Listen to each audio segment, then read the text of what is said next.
بسم الله الرحمن الرحيم. الحمد لله رب العالمين، الصلاة والسلام على أشرف الأنبياء والمرسلين وعلى آله وصحبه ومن تبعهم بإحسان إلى يوم الدين. أما بعد. அன்புக்குரிய சகோதரர்களே, பெரியார்களே, நாங்கள் புனிதமிக்க ரமலான் மாதத்திலே இரவு வணக்கத்தை தொழுதுவிட்டு அல்லாஹ் பற்றிய, அல்லாஹுடைய தூதர் பற்றிய செய்தியை அறிந்து கொள்வதற்காக வேண்டி இவ்விடத்திலே ஒன்று கூடியிருக்கிறோம்.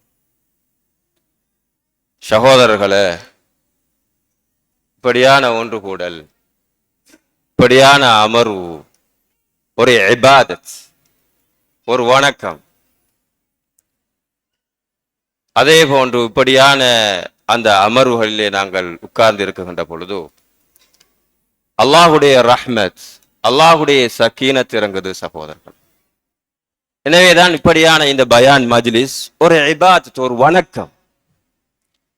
அதே அல்லாஹுடைய அந்த ரஹ்மத், அல்லாஹுடைய சக்கீனத், மலாய்க்காமார்களை எங்களை சூழ்ந்து கொண்டிருக்கிறார்கள். அல்லாஹ் அவனுடைய மலாய்க்காமார்களை பார்த்து, இதோ பார் எனது அடியார்களை, அவர்களுடைய தேவைகள், அவர்களுடைய நேரத்தை எல்லாம் ஒதுக்கி என்னுடைய மார்க்கத்தை விளங்குவதற்காக ஒன்றி ஒன்று கூடியிருக்கிறார்கள் என்று சிறப்பித்து கூறுகிறான் சகோதரர்களே. எனவேதான் இந்த மஜ்லிஸ் ஒரு இபாதத், ஒரு வணக்கம். எனவேதான் இந்த வணக்கத்தினுடைய, இந்த மஜ்லிஸினுடைய அந்த ஒழுங்கை நாங்கள் பேணிக் கொண்டிருக்க வேண்டும் சகோதரர்களே. இதை எங்களுடைய கவனத்திலே முதலாவது எடுத்துக்கொள்ள வேண்டும். இரண்டாவது சகோதரர்களே, எங்களுக்கு தெரியும்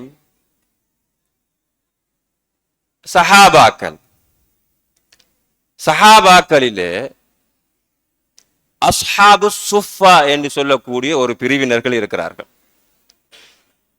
அஸ்ஹாபு சுஃபா என்றால் நாங்கள் தமிழிலே திண்ணை தோழர்கள் என்று சொல்வோம். இவங்க யாரு? இவங்க மக்காவில் இருந்து மதீனாவுக்கு ஹிஜ்ரத் செய்தவர்கள். எங்க?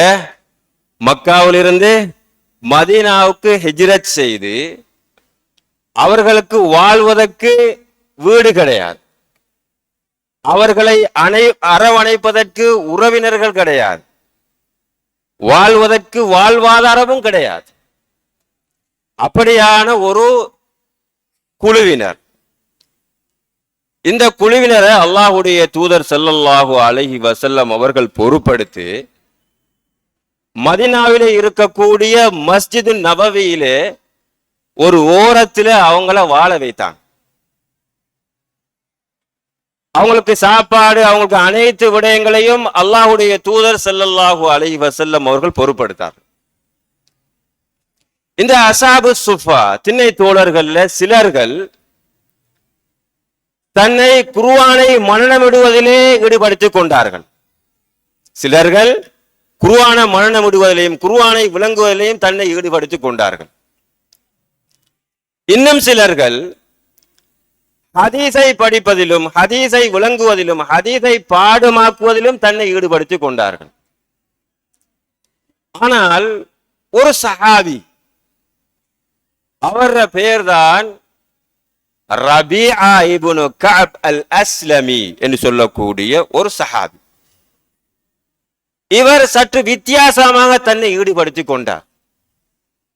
எப்படி தெரியுமா?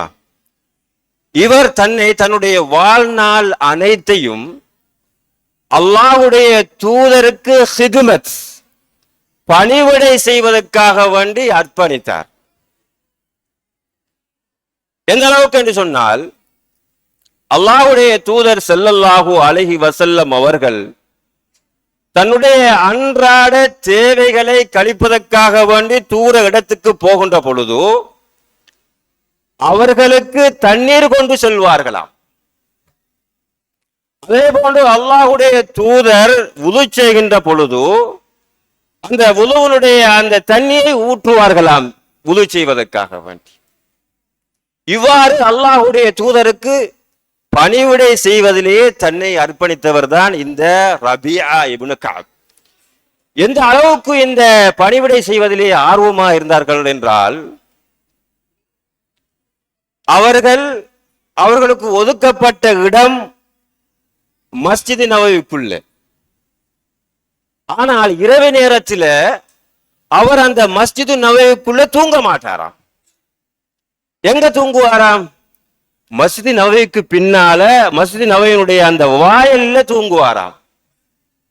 ஏன் தெரியுமா சகோதரர்களே? அல்லாஹ்வுடைய தூதர் இரவு நேரத்திலே அவருடைய தேவைக்காக வேண்டி வெளியாகலாம். அல்லாஹ்வுடைய தூதர் இரவு நேரத்திலே எழும்பி கியாமுல்லை தொழலாம். அதற்காக வேண்டி நான் அவருக்கு பணிவிடை செய்ய வேண்டும் என்று அந்த மதீனாவுடைய அந்த மஸ்ஜித் நபவியினுடைய வாயில்ல அல்லாஹ்வுடைய தூதருக்கு ஹிதமத் செய்வதை எதிர்பார்த்து கொண்டிருப்பாராம். அந்த அளவுக்கு அல்லாஹ்வுடைய தூதரோடு மிகவும் விருப்பம். அந்த அளவுக்கு அல்லாஹ்வுடைய தூதருக்கு ஹிதமத் செய்ய வேண்டும் என்ற ஆர்வத்தோடு இருந்தார். இதை பார்த்து அல்லாஹ்வுடைய தூதர் ஸல்லல்லாஹு அலைஹி வஸல்லம் இவருக்கு ஏதாவது ஒன்று செய்ய வேண்டும். இவர் ஏழை சஹாபி, ஏதாவது பொருளாதார ரீதியாக நான் உதவி செய்ய வேண்டும் என்று அல்லாஹ்வுடைய தூதர் ஸல்லல்லாஹு அலைஹி வஸல்லம் அவர்கள் விரும்புகிறார்கள். அப்ப ஒரு நாள் கேட்கிறார்கள், யா ரபியா, ரபியாவே, இஸ்அல் மா துரீத், இந்த உலகத்தில் என்ன வேண்டும் அதை கேளு, நான் தாரேன் என்று அல்லாஹ்வுடைய தூதர் ஸல்லல்லாஹு அலைஹி வஸல்லம் அவர்கள் அந்த சஹாபியை பார்த்து கேட்கிறார். இதற்கு யாரு? அல்லாஹ்வுடைய தூதர் யாரு? ஒரு நாட்டினுடைய ஜனாதிபதி. அந்த ரபியா எதை கேட்டாலும் அல்லாஹ்வுடைய தூதருக்கு கொடுக்க முடியும். அந்த அளவுக்கு அல்லாஹ்வுடைய தூதர் ஸல்லல்லாஹு அலைஹி வஸல்லம் அவர்கள் ஆற்றல் பெற்றிருந்தார்கள், சக்தி பெற்றிருந்தார்கள். அந்த ரபியா என்னத்தை கேட்டார் சகோதரர்களே? என்னத்தை கேட்டிருப்பார்?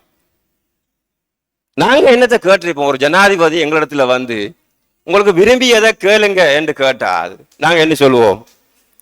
எங்கள்கிட்ட இருக்கக்கூடிய அனைத்தையும் கொட்டுவோமா? இல்லை, எனக்கு வீடு வேணும், எனக்கு நான் வாழ்வதற்கு வீடு வேணும், எனக்கு ஓடுவதற்கு கார் வேணும், எல்லாத்தையும் நாங்க கேட்போம். ஆனால் அத்தனையும் தேவையுடையவராக அந்த ரபியா இருந்தார்.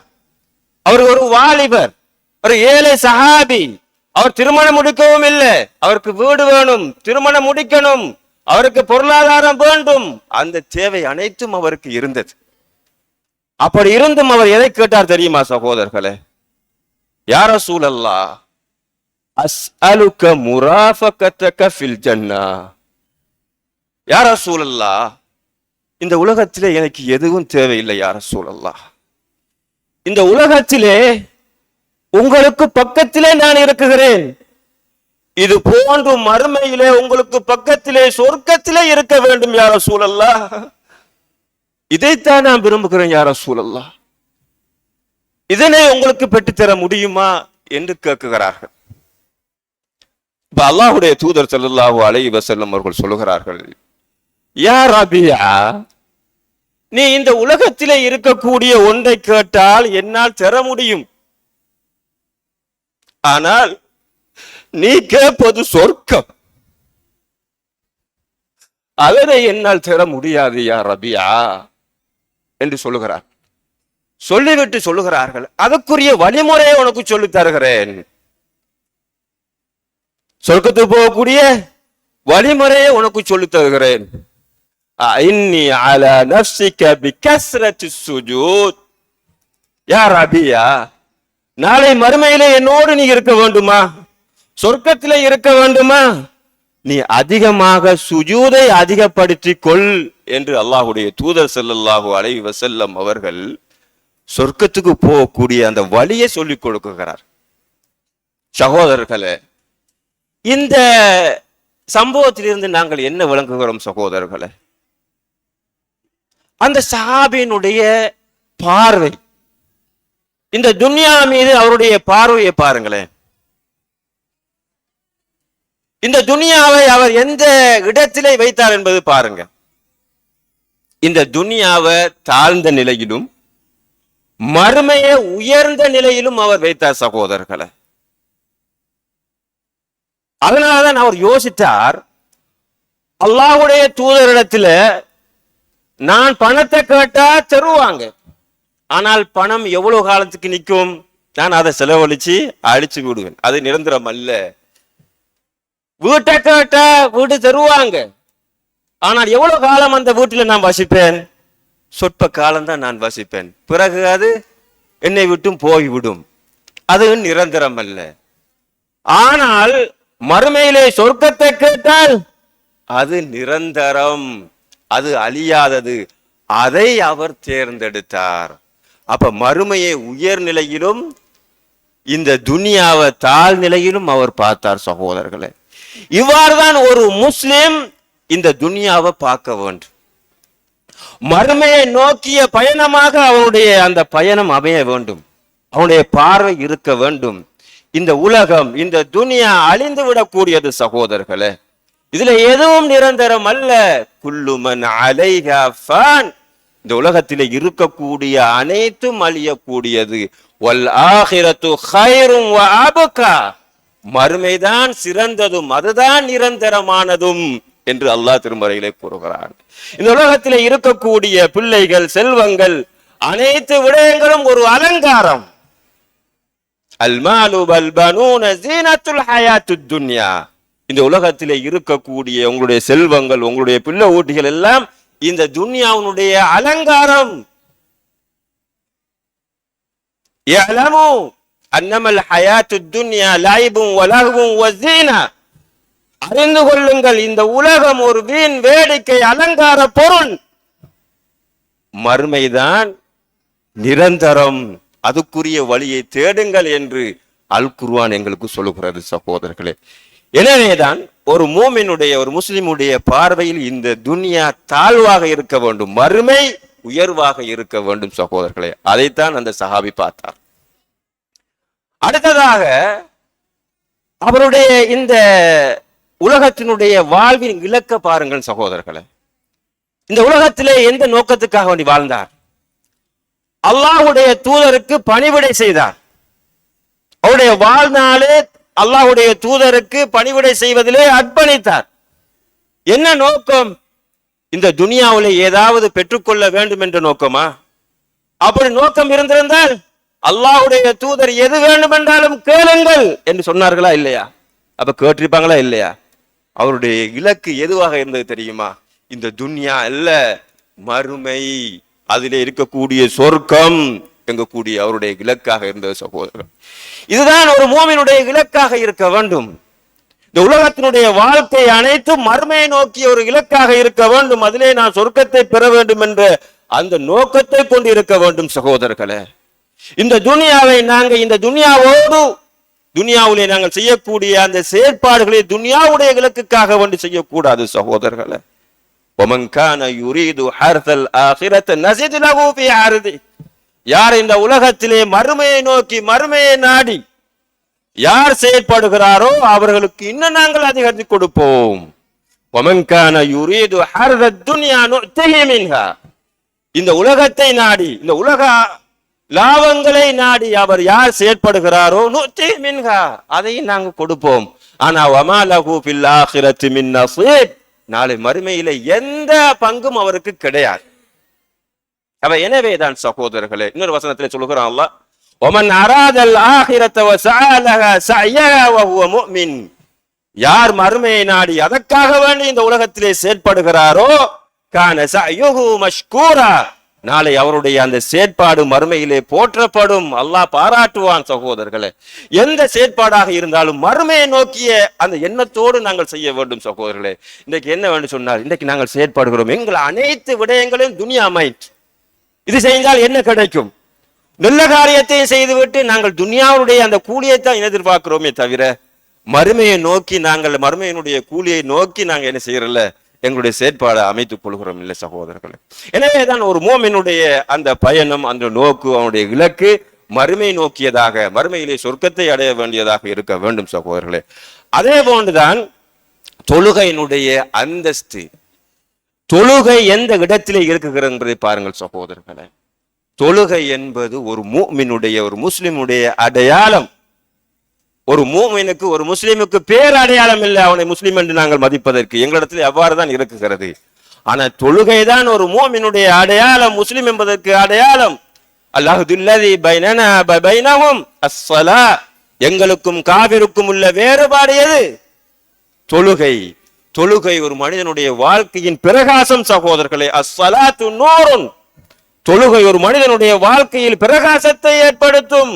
தொழுகை ஒரு மனிதனிடத்தில் இல்லை என்று சொன்னால் அவனுடைய வாழ்க்கையிலே இருளாகத்தான் இருக்கும் சகோதரர்களே. தொழுகை என்பது ஒரு மூமினுடைய ஒரு அடையாளம் சகோதரர்களே.